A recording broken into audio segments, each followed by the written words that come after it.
Bernie Sanders makes my skin crawl, and I can't even identify for you what exactly it is, but I see him as sort of a not pro-woman candidate. Hillary Clinton, the 2016 nominee, called Tulsi Gabbard, one of the current candidates, quote, the favorite of the Russians. They're grooming her to be the third-party candidate. She's the favorite of the Russians. They have a bunch of sites and bots and other ways of supporting her so far. The media has sort of ignored Andrew Yang. They've left him off of graphics. They left him out of segments. There's a new twist in this. MSNBC actually got his name completely wrong. He's literally getting left off debate graphics. He's getting identified as John Yang. Tulsi Gabbard. The only discussion of her heritage is, some smears on her religious upbringing, despite the fact that she's one of the only Hindu members of the United States Congress. Extraordinarily personal attack from Hillary Clinton on Bernie Sanders. She's accusing him of cultivating a sexist culture in his campaign. In a new documentary about her life, Clinton says in Congress nobody likes Sanders. She dismisses him as a career politician and adds, it's all just baloney, and I feel so bad that people got sucked into it. Asked if she would support Sanders if he wins the Democratic nomination, Clinton said, I'm not going there yet.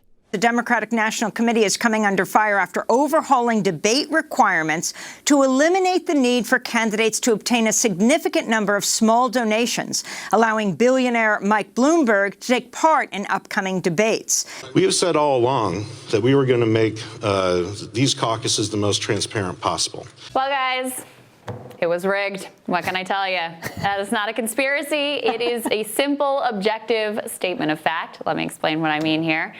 After waiting nearly an entire day and endless speeches about how it was better to be late than wrong, and a day of chastising Sanders supporters for doubting the fairness of a process run by people with manifest contempt for them, the Iowa Democratic Party made the absolutely inexplicable decision to release a partial set of data from the Iowa caucuses that showed 62% of the vote totals.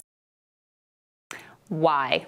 Why in the world would you take a mess of already historic proportions and make it even worse, sowing even more mistrust into a process that was already so catastrophically laden with mistrust following the DNC efforts to anoint Hillary back in 2016?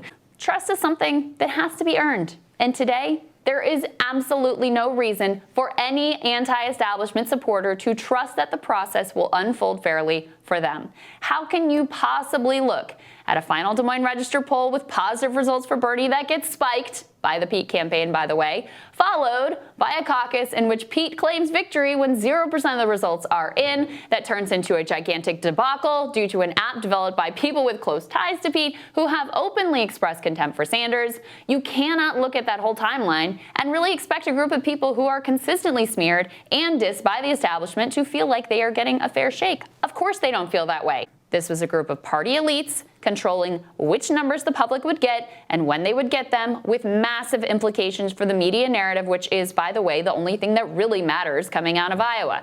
And sure enough, every major network ran with it. Of course they did. They had no other choice. If you don't call that rigging. There is also this popular vote, first preference, whatever you want to call it. Sanders continues to open up a wider lead here. Now it's approaching 5,000 votes here. Sanders over Buttigieg, again, with 92% in. But when you go from the popular vote to the second alignment to the state delegate equivalent, right, the reason that Buttigieg comes out on top is because of the way they apportion based on the counties, right? Yeah. When you're watching, and then flip it over. Flip it over. Heads. Buttigieg. Yep. Oh, you want to do Buttigieg. All right, so Buttigieg will get 3 delegates. Steve Kornacki here in New York with a late-breaking development after days now of counting in the Iowa Democratic caucuses. A last-minute twist here to tell you about where Bernie Sanders has closed almost all of a stubborn gap he had been facing against Pete Buttigieg. What the heck just happened here? First of all, yesterday it became clear that even the partial results that the Iowa Democratic Party has been torturing us all with are not accurate. Shortly after releasing one of their batches of results from the ether, the Iowa Democratic Party was confronted with multiple documented discrepancy between their quality-controlled results and the reality of what actually happened at caucus sites across Iowa. Some of these errors were found by the activists who'd been in the room, and some were found by basically random people on Twitter who happened to notice problems. Sanders' votes in Polk County had been given to Tom Steyer and Deval Patrick. Other people on Twitter pointed out additional errors as well, a mismatch in one county between the results that the precinct had publicly reported and what the official tally said. Just so happened that mistake happened to hurt Sanders as well. Weird. Volunteer was outraged to find that one of the Sanders delegates he had fought so hard for had been given to Elizabeth Warren. Rounding errors were identified that, weirdly, all seemed to overwhelmingly benefit Pete. And the one thing that every one of these errors had in common is they all went against Bernie. But as if that's not enough. After Pete claimed a fake victory thanks to the complicity of the Iowa Democratic Party and the media, it turns out that, surprise, surprise, they saved the best precincts for Bernie Sanders to be counted and included last. Because of course they did. I'm sure it was all just a coincidence though, guys. And meanwhile, a new tracking poll shows that Pete's fake win has given him a big boost in New Hampshire, lifting him 9 points in a 3-day tracking poll. The people who gave Bernie Sanders this hard-fought and well-deserved potential win are people like this. These immigrant workers at a pork processing plant who had to fight to be able to even cast their ballots in a caucus that conflicted with their work schedule. They were the very first to vote and among the very last to be counted. So for 4 days, their voice and their vote was completely erased, as were the Latinos who participated in satellite caucuses and went overwhelmingly for Bernie Sanders as well. It is absolutely outrageous. Don't expect any degree of self-reflection on the party bosses and consultant grifters who deserve to be fired en masse. Instead, the same folks who think they should be able to take the nomination from Bernie with their superdelegates, the same folks who tweak the process as it suits them, the same folks who are now leaking out wrong partial results in a mockery of manipulation masquerading as transparency. These people will continue to run the Democratic Party in Iowa and elsewhere until and unless an anti-establishment candidate like Bernie throws them all out. Think about this. Single moms arranged babysitters to participate in this caucus. Nurses gave up shifts, lost 12 hours of pay to participate in this caucus. People rolled in with their wheelchairs. They weren't with their kids or doing their college homework or many of the other things that they could have been doing with their time. Volunteers donated hundreds of thousands of hours of time, banging on doors, sending out texts, hosting house parties, managing dog selfie lines. And all for what? So that that time, all that energy can be turned into a giant joke that makes everyone who participated in the process feel like a fool. First, no results, then selectively chosen partial results, then it became clear those partial results were wrong. Throughout all of this, DNC Chair Tom Perez didn't say a peep. Apparently happy to watch Pete run around claiming victory, the media buying it, and misinformation of the type that would make the best Russian bot proud spread like wildfire throughout the electorate.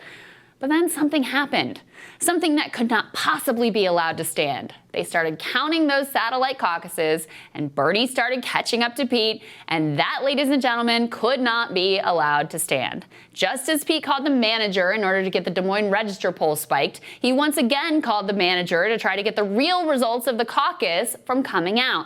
Apparently yesterday morning, after days of Iowa disaster, Team Pete called into the DNC to complain about the counting of the satellite caucuses, which again were going overwhelmingly for Bernie Sanders, drawing him into a virtual tie. Now, after having done nothing about any of the other rigged democracy disaster, Perez decided that with Bernie moving into a tie with 97% of the vote in, something absolutely had to be done, tweeting, "Enough is enough. In light of the problems that have emerged in the implementation of the delegate selection plan and in order to assure public confidence in the results, I am calling on the Iowa Democratic Party to immediately begin a recanvass." Now, lest you think I am making up the connection between Pete's call and Perez's sudden desire for a recanvass, CNN reported that the satellite caucuses were in fact his main concern. The truth of the matter is, the war within the Democratic Party is in fact a class war. It is class warfare when Pete teams up with the DNC in an effort to suppress the votes of these working class voters. It is class warfare when the Democratic Party over decades realigns itself around the needs and interests of the professional managerial class, subordinating those of the diverse working class. If you are not fighting to put the working class at the center of your politics, then your commitment to diversity is an inch deep, because the working class is, in fact, disproportionately black and brown and female. Here's the truth. The party has one overwhelming goal. It is not diversity. It is not centering black women or Latinos or bringing new voters into the process. It is protecting the professional managerial class and their elite privilege. That's what it all boils down to here. It is class warfare time, and we know for sure which class Democratic Party elites are fighting for. All our lives, we've been laughed at and made to feel inferior. Why? Because we're smart? Because we look different? Well, we're not. We have news for the beautiful people. There's a lot more of us in our view. Any of you that have ever felt stepped on, left out, picked on, put down, why don't you just come down here and join us, okay? Come on.